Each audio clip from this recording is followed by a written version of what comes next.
Hello and welcome to this short video about the flipped classroom, or flipped teaching as you might have heard of it.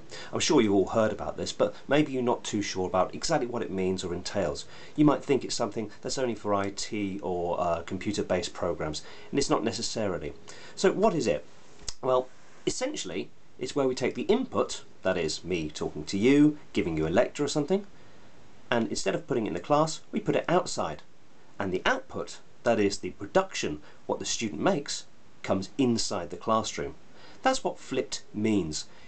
Some people say it's like watching your students do the homework in the class. But why do it? Well, it means that we can get greater differentiation for our students for a start. If we have students watching our videos and watching our lectures in their own homes, they can watch them again and again and bring their knowledge into the class, which means we can actually see what they're doing. That's the advantage of it. It also means the things that you do day in and day out, the things you lecture again and again, you can put online and they are available and accessible to all our students.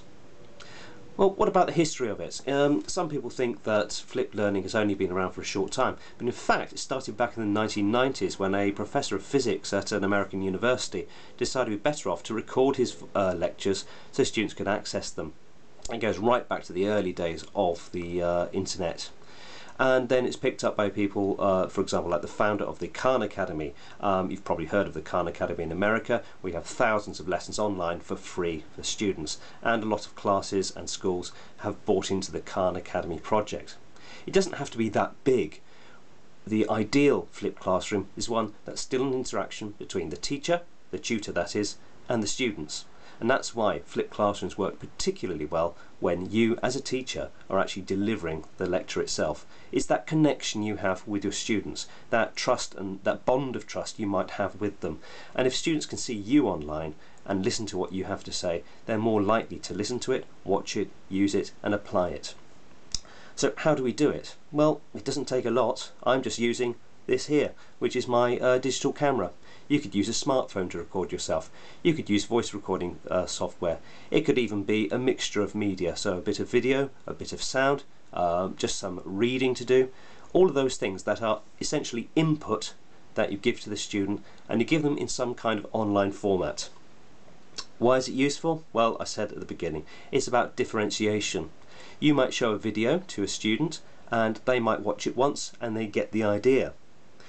Some other students might need to watch it 1 or 2 or 3 or 4 times. It doesn't matter. It's up to them how often they should do it.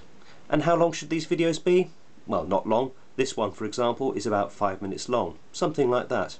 That's that bite-sized chunk, that little thing that people will watch because everyone's got 5 minutes. The beauty of the flipped classroom, of this kind of input being given like this, is it's accessible anywhere. A student's got a smartphone, they can pick up an audio recording or a video from YouTube. They've got a tablet, they can do the same. They can watch it on a computer at home or at the school itself during their break time. So they're getting the input. And then, once they've got their ideas, they then come to class, and that's when the output happens. It means that in the classroom environment, you're spending more time looking at what students can do and produce. You can see how well they're performing, or if they need extra help. And that's why the flipped classroom is a very useful idea. Well, what about what it can be applied for? There's no subject it can't be used in. Computer-based ones obviously are the ones that come to mind, but you might demonstrate things. For example, let's say in a hair and beauty course you might demonstrate a particular cutting technique. In carpentry you might show a video of a particular technique for cutting wood or something like this. In language teaching you can demonstrate a language point. That's my particular area. But you can use these videos to explain a given idea and then get the students in class to show how much of it they've understood. And that's why flipped learning is a great idea. It might take a bit of work to set up at the beginning. You do have to think about what you're going to say and what you're going to produce, and think of the time limit and time constraint involved.